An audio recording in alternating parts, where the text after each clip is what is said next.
आदिवासी असल्याचं बोगस प्रमाणपत्र देऊन कॉलेजमध्ये प्रवेश देण्यात आला। सहाय्यक प्राध्यापकासह 11 जणांविरोधात आता या प्रकरणामध्ये गुन्हा दाखल करण्यात आलाय। गोविंदराव वंजारी इंजिनिअरिंग कॉलेजमधला हा सगळा प्रकार आहे। इंजिनिअरिंगला प्रवेश घेण्यासाठी बोगस एसटी प्रमाणपत्र देण्यात आले। एका प्रमाणपत्रासाठी किमान 2 लाख रुपये घेतल्याचा संशय हा व्यक्त केला जातोय। नागपूर आणि पुण्यामधील कॉलेजमध्ये बोगस प्रमाणपत्रांच्या आधारे हा प्रवेश मिळवला गेलेला होता। सीईटी सेलने संशय आलेल्या सगळ्या अर्जांची तपासणी आता सुरू केली आहे। किमान 50 अर्ज हे संशयास्पद असल्याची माहिती समोर येतेय। बोगस प्रमाणपत्र घोटाळ्याचं लोड राज्यभर पसरलं असल्याचा संशय देखील व्यक्त केला जातोय। माहिती जाणून घ्यात संजय तिवारी आपल्या सोबत आहेत। संजय, नागपूरमध्ये सुद्धा या सगळ्या कॉलेजचा यामध्ये समावेश आहे असं सगळं कळतंय, मात्र नेमकी ही बाब किंवा हे प्रकरण उघडकीस कसं आलं?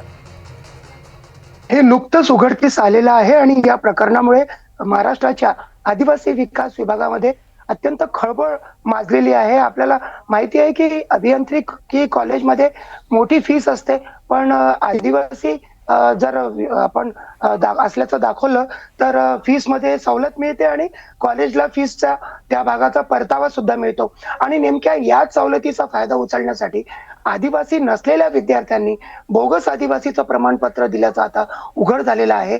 जसं आता आपण सांगितलं 50 पेक्षा जास्त अशा केसेसची आता सीईटी सेल कडनं तपासणी सुरू आहे आणि गोविंदराव वंजारी जे कॉलेज आहे, इंजिनिअरिंग कॉलेज आहे, तिथल्या सहाय्यक प्राध्यापकासह 11 जणांवरती गुन्हा दाखल झालेला आहे। आणि या एकूण प्रकरणाची व्याप्ती कुठपर्यंत आहे आता ते पाहिलं जात आहे। अत्यंत खळबळजनक हे प्रकरण आहे आणि त्या बोगस प्रमाणपत्राच्या आधारे नागपूर आणि पुण्याच्या विविध अभियांत्रिकी कॉलेजेसमध्ये बोगस आदिवासी विद्यार्थ्यांनी प्रवेश मिळवला आणि ही सवलत लाटली आणि त्या द्वारे जे अभियांत्रिकी कॉलेज आहेत त्यांनी सुद्धा या सवलतीचा गैरफायदा उचलल्याचं कुठेतरी दिसून येत आहे आणि त्यामुळे आदिवासी विकास विभागात प्रचंड खळबळ माजलेली आहे। आणि आता पाचगाव पोलीस स्टेशन जे आहे नागपूर जिल्ह्यामध्ये तिथे गुन्हा दाखल करण्यात आला। निश्चित आता तरी 2 प्रकरणं समोर आलेले आहेत, मात्र या घोटाळ्याची व्याप्ती किती मोठी आहे हे तपासामधून आता समोर येणार आहे।